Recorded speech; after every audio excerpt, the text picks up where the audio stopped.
ऐसे वक्त में जब देश एक बहुत बड़ी चुनौती को हाथ में ले करके काम कर रहे हैं तो इसमें राजनीति का कोई जगह नहीं है।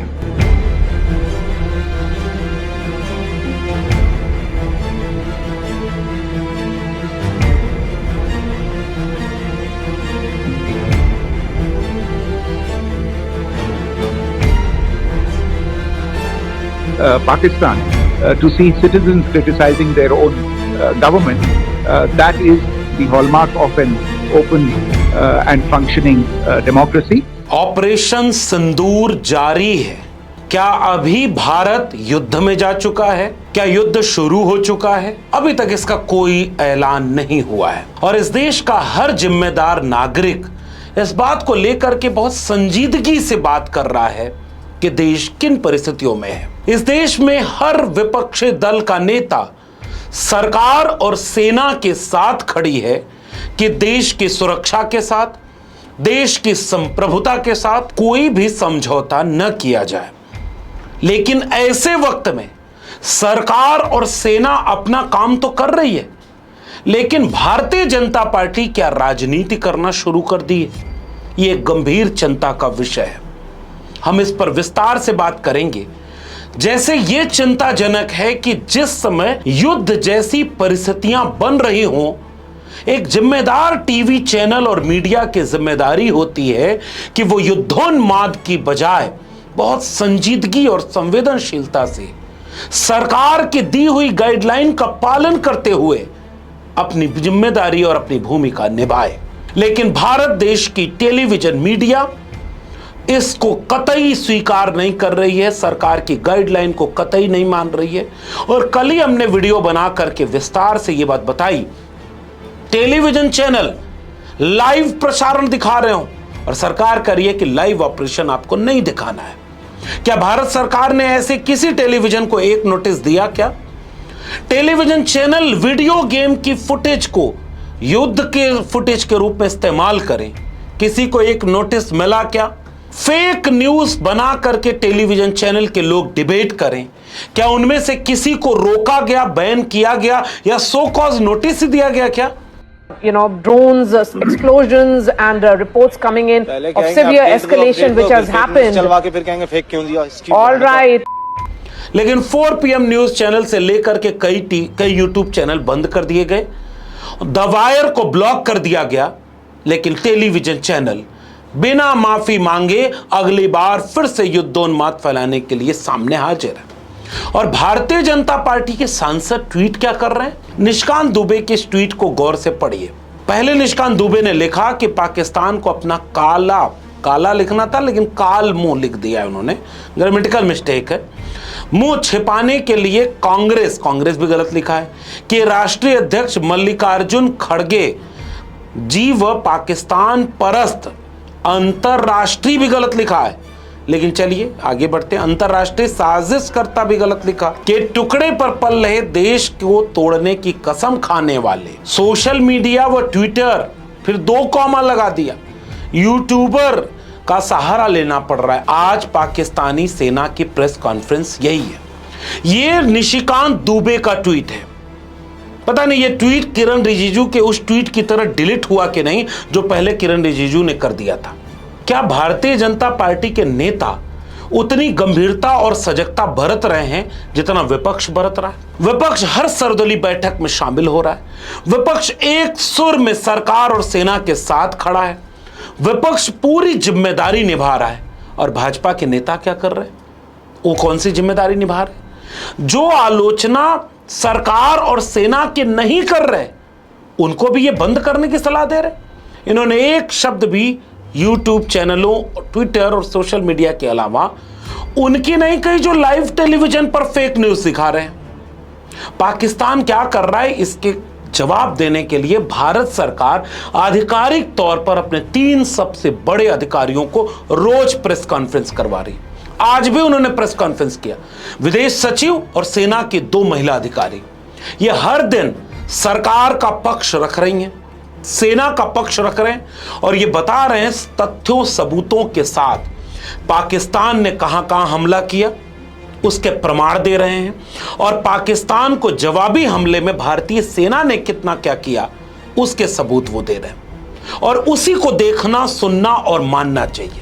भारत देश के हर नागरिक को इस समय केवल एक फुटेज देखना चाहिए जो देश के आधिकारिक रूप से ये 3 लोग बोल रहे हैं। इसके अलावा टीवी देखना बंद कर देना चाहिए। सोशल मीडिया के उन ट्विटर हैंडल्स को देखिए जो नफरत फैला रहे हैं। कपिल मिश्रा से लेकर के राइट विंग के कई सोशल मीडिया हैंडल उन लोगों के खिलाफ लिख रहे हैं जो कह रहे हैं कि युद्ध न बढ़े। कोई भी मनुष्य होगा दुनिया में किसी कोने में, वो युद्ध प्रेमी कतई नहीं हो सकता। वो आतंकवाद विरोधी हो सकता है, वो आतंकवाद को जड़ से खत्म करने का हिमायती हो सकता है, लेकिन युद्ध को प्रेरित करे ऐसा नहीं हो सकता। ऐसे वक्त में वो ट्विटर हैंडल, वो सोशल मीडिया के लोग अपने देश के लोगों के खिलाफ ट्वीट करते हैं, कोई कार्रवाई नहीं। ऐसे वक्त में क्या संजीदगी इस देश के नागरिक को बरतनी चाहिए? आप कल्पना करिए कि निशिकांत दुबे ने आगे एक मिनिस्ट्री ऑफ डिफेंस के ट्वीट को रीट्वीट करते हुए लिखा कि संसद की आईटी कमेटी के अध्यक्ष होने के नाते हमने कल भी कमेटी के सभी सदस्यों की तरफ से हमने 2 बार लिख दिया है। MIB इंडिया सचिव संजय जाजू जी को तथा सभी प्रिंट व इलेक्ट्रॉनिक मीडिया से यह आग्रह किया था। अब मेरा MIB हिंदी से आग्रह है कि सोशल मीडिया यूट्यूबर को बंद करिए। पहले वह भारत के नागरिक हैं। पिछले 3 साल में यूट्यूब वालों को भारत में अराजकता फैलाने के लिए 21,000 करोड़ रुपए मिले हैं। इसकी भी जांच होनी चाहिए। देश युद्ध के बीच में है, ढिलाई नहीं। अब निशिकांत दुबे से कोई ये सवाल पूछे कि युद्ध की घोषणा देश ने की क्या भारत सरकार और आधिकारिक तौर पर उन 3 अधिकारियों ने अपनी सभी प्रेस कॉन्फ्रेंस में से किसी भी एक प्रेस कॉन्फ्रेंस में यह कहा क्या कि हम युद्ध में चले गए हैं? इसका आधिकारिक ऐलान हुआ क्या? तो भाजपा के सांसद निशिकांत दुबे यह कैसे बोल सकते हैं कि देश युद्ध में? दूसरा सवाल, देश में पिछले 3 साल में बाहर से कितना पैसा आया? सरकार आपकी है और आप आरोप दूसरे पर लगा रहे हैं। तीसरा, आपदा को अवसर में बनाने के लिए उन्होंने एक भी टेलीविजन चैनल के फेक न्यूज की रिपोर्टिंग पर कुछ भी नहीं कहा। वो इसी आपदा को अवसर में बना करके उन यूट्यूबर्स और सोशल मीडिया को बैन करना चाहते हैं जो कभी कभी सरकार से वो सवाल करते हैं जो टेलीविजन चैनल कभी नहीं करता। The Pakistani army spokesman seems to take great joy at the fact that the Indian public should criticize the government of India with regard to various issues. It may be a surprise to Pakistan to see citizens criticizing their own government. That is the hallmark of an open and functioning democracy. Pakistan's unfamiliarity with that again should not be surprising. मैं फिर से कह रहा हूं, उस guideline को अपने यहां फोटोकॉपी करा कर रख लीजिए जो भारत सरकार ने दिया। इसलिए मैं अपनी वीडियो में एक बार भी कोई चीज नहीं दिखा रहा हूं, मैं आपको दिखा रहा हूं ये प्रेस कॉन्फ्रेंस जो सरकार के लोगों ने की है। और जरा आज की प्रेस कॉन्फ्रेंस के छोटे से हिस्से को देखिए, कितनी संजीदगी, संयम और सटीकता के साथ, मानवता के साथ ये 3 बड़े अधिकारी देश को ये बता रहे हैं कि पाकिस्तान ने ये किया और भारत की सेना ने ये किया। Finally, as I said, Pakistani officials also continue to make ludicrous claims about India firing missiles towards Sri Amritsar Sahib. As I said, these lame attempts to divide India. चिंता का विषय यह रहा कि पाकिस्तान ने लाहौर से उड़ान भरने वाले नागरिक विमानों की आड़ लेकर अंतर्राष्ट्रीय हवाई मार्गों का दुरुपयोग किया ताकि वे अपनी गतिविधियां छिपा सके। ऐसी चालों ने भारतीय वायु प्रतिरक्षा तंत्र को नागरिक सुरक्षा सुनिश्चित करते हुए अत्यधिक संयम के साथ कार्य करने के लिए विवश किया। साथ ही साथ पाकिस्तान ने मिस इन्फॉर्मेशन का सहारा लेते हुए आदमपुर स्थित S-400 प्रणाली, सूरतगढ़ व सिरसा के हवाई अड्डों, नगरोटा के ब्रह्मोस बेस, देहरागिरी के तोपखाना पोजीशन तथा चंडीगढ़ के अग्रिम गोला बारूद डिपों को नष्ट करने के झूठे दावे सोशल मीडिया पर फैलाए। भारत इन फॉल्स नैरेटिव्स को पूर्णतः खारिज करता है। In a swift and calibrated response, Indian Armed Forces carried out precision attacks only on identified military targets. These included technical infrastructure, command and control centers, radar sites and weapon storage areas. Pakistan military targets at Rafiqi, Murid, Chaklala, Rahim Yar Khan, Sukur and Chunya were engaged using air-launched precision weapons from our fighter aircraft. Radar sites at Pasroor and Sialkot Aviation Base were also targeted using precision munitions. While carrying out these responses, India ensured minimum collateral damage. अब इन press conference की छोटी छोटी clipping को देखने के बाद मैं फिर से कहूंगा कि भरोसा और यकीन केवल इन पर रखिए।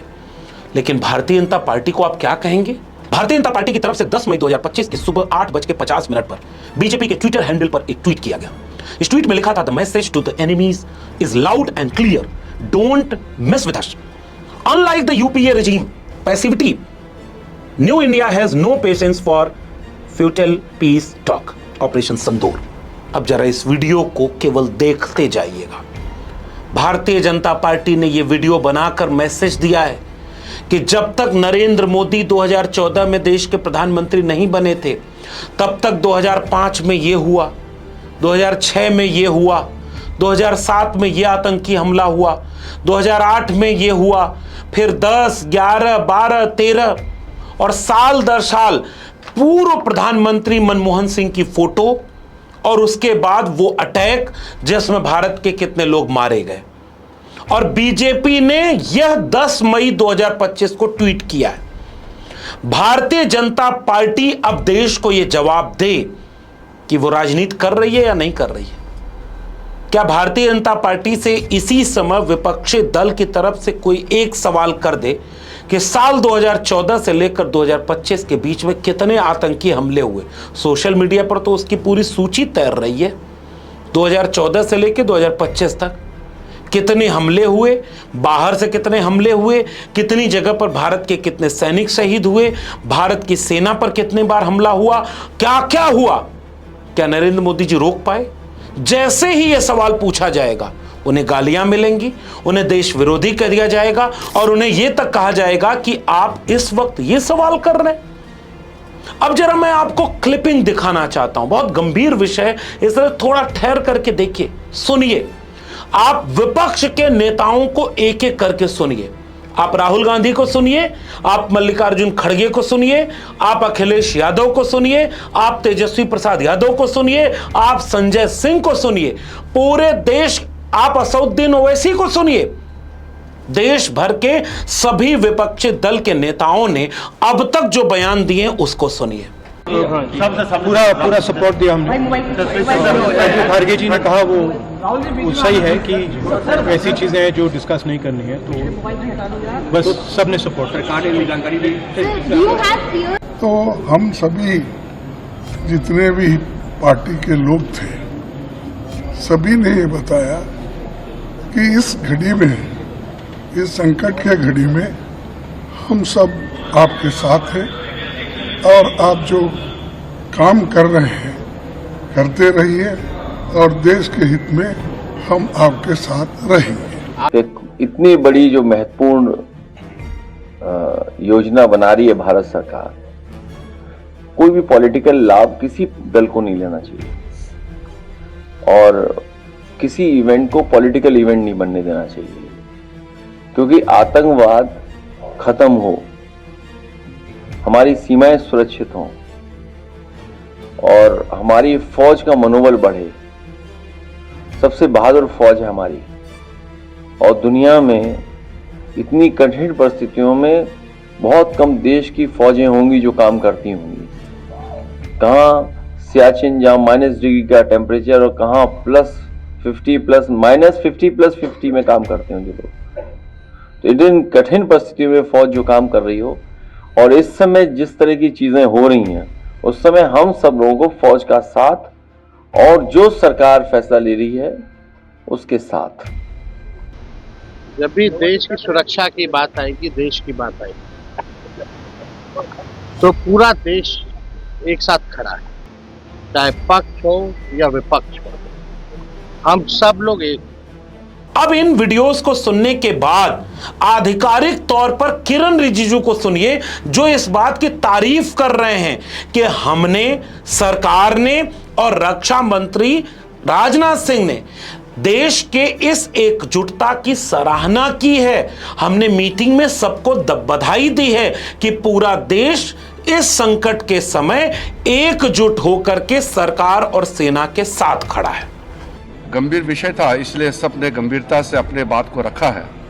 सबसे पहले रक्षा मंत्री जी ने ऑपरेशन सिंदूर के बारे में पूरे लीडर्स को जानकारी दिया, परिस्थिति के बारे में, हालात के बारे में और सरकार का मंशा, सारे चीज़ों को लेकर के ब्रीफिंग हुआ। उसके बाद में सारे पॉलिटिकल लीडर्स ने अपने मत रखा। मैं ये मानता हूँ कि सारे पॉलिटिकल लीडर्स ने मैच्योरिटी दिखाया है। ऐसे वक्त में जब देश एक बहुत बड़ी चुनौती को हाथ में ले करके काम कर रहे हैं, तो इसमें राजनीति का कोई जगह नहीं है। ये हमारे पूरे पॉलिटिकल पार्टीज ने दर्शाया है और सब लीडर्स ने एक मत से हमारे सेनाओं ने जो कार्रवाई की है ऑपरेशन सिंदूर को लेकर के पूरे बधाई भी दिया और गौरव का एहसास सबको हुआ है और सबने एक जुट में कहा है कि सरकार का हर निर्णय को साथ देंगे, सेना के हर कार्रवाई को साथ देंगे और कोई इसमें विरोधाभास नहीं है। अब किरण रिजिजू जी, सरकार और सेना की प्रेस कॉन्फ्रेंस, ये जब एक तरफ हम रखते हैं तो लगता है कि सरकार बहुत संवेदनशीलता से एक एक कदम फूंक फूंक कर आगे बढ़ा रही है। ये मुश्किल वक्त है, लेकिन भारतीय जनता पार्टी उसी वक्त ये क्या कर रही है? भारतीय जनता पार्टी ने क्या राजनीति शुरू नहीं कर दी? हमने पिछली वीडियो में भी ये दिखाया कि बीजेपी के लोग अभी सब कुछ जारी है, ऑपरेशन बंद नहीं हुआ, पाकिस्तान हमले कर रहा है, रात को सायरन बज जा रहे हैं, रात को ड्रोन अटैक हो जा रहे हैं, सुबह लोग तस्वीरें सोशल मीडिया पर डाल रहे हैं कि कितनी मिसाइलें, कितने बम, कितने गोला बारूद भारत की सीमा में आकर गिर रहे हैं और प्रेस कॉन्फ्रेंस करके भारत के आला अधिकारी इस बात की सूचना दे रहे हैं कि देश के ऊपर यह हुआ तो देश ने उसका यह जवाब दिया। और भारतीय जनता पार्टी उसके ठीक बीच में पोस्टर बनवाने लगी। भारतीय जनता पार्टी उसको ट्वीट कर रही है कि यह मोदी की सरकार है, अब कुछ नहीं होता। आपदा को अवसर में तब्दील करना कितना जायज है? पुलवामा जब हुआ उसके ठीक बाद कुछ दिन बाद चुनाव था। देश के प्रधानमंत्री का वो भाषण अगर आपको याद हो कि आपका वोट शहीद उन सैनिकों के नाम। मैं मेरे फर्स्ट टाइम वोटर से कहना चाहता हूं कि आपका पहला वोट पुलवामा में जो वीर शहीद हुए, उन वीर शहीदों के नाम आपका वोट समर्पित हो सकता है क्या? और आज भी इस पर लोग शर्मिंदा होते हैं कि चुनाव में सेना का इस्तेमाल, चुनाव में शहीद का इस्तेमाल, युद्ध का इस्तेमाल कहां तक जायज है। और अभी तो ऑपरेशन सिंदूर जारी है। सरकार की गाइडलाइन है कि जब तक ऑपरेशन जारी है इसके लाइव टेलीकास्ट नहीं हो सकते। लाइव आप फुटेज मत दिखाइए, जो सरकार कह रही है उसी को सही मानिए।